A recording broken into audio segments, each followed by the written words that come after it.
Hello and welcome to episode 3 of the Daily Sales Message, where each and every day, for at least 3 days now, we provide you with a piece of simple, actionable advice that's going to help you to improve your sales performance and feel more confident too. My name is James Newell.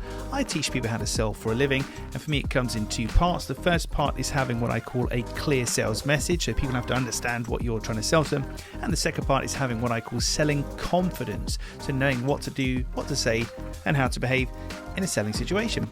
In this episode, we're looking at something that's really close to my heart, something I've obsessed over for the past 5 years or so, and that's social proof. Social proof is just the posh term for reviews, case studies, testimonials, evidence, basically. Your buyers need to be assured that your product or service will actually deliver, and they need to see evidence that it will work.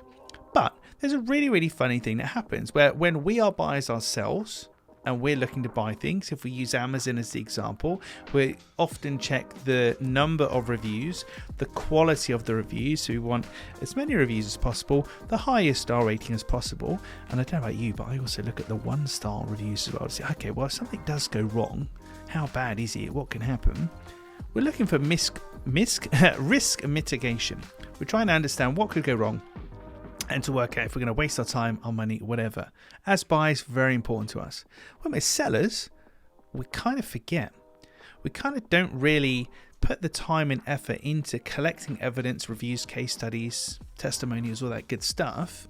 And I know that because the number of clients and students and businesses and startups, etc., that I work with, when I give a talk and say, show of hands, who's got more than 100 pieces of social proof? Who's got more than 50, 25, 20?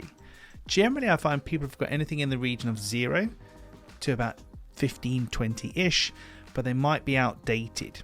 It's not necessarily a working part of their business. So my advice is always the same. Collecting social proof should be part of your actual sales cycle. Once you finish with somebody, you should be actively asking them, saying, hopefully that was good for you.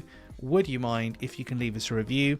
And one of the things I found over the years that's worked really well for me in particular has been if you have a goal and you share that with them. So I had a goal of hitting 500 LinkedIn recommendations. So I would always say, please can I ask for a LinkedIn recommendation? You don't have to do it, so don't feel weird about it. But it'd be a big help because I've set myself a goal of having 500 recommendations, and I'd love to have one from you if that's okay. And the amount of times, like not every request was granted, of course, but the amount of times that excuse, as it were, that justification of here's my target, can you help me, was mentioned, that helped. That helped dramatically. So from today, what I'd like you to do is make this part of your sales process. Every time you finish with a customer, deliver a new piece of product or a project, whatever your business looks like for you, at the point where you're asking the customer, are you happy with everything? When they say yes, that's your chance. Great to hear that you're happy with that. I wonder if you can help us. We're trying to hit 100 reviews on Trustpilot, and I wondered if I could ask you for a review, please.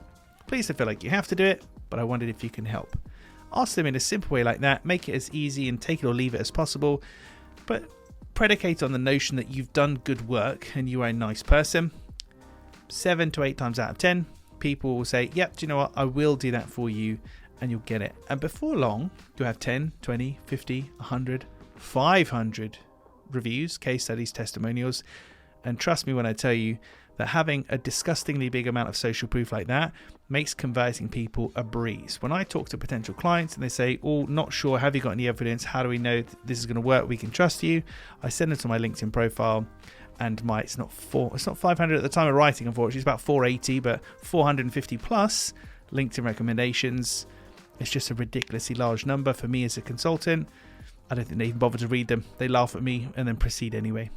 So that's my message for today. Make collecting social proof part of your sales journey. Recognize its importance, particularly when you're buying, you want to see it.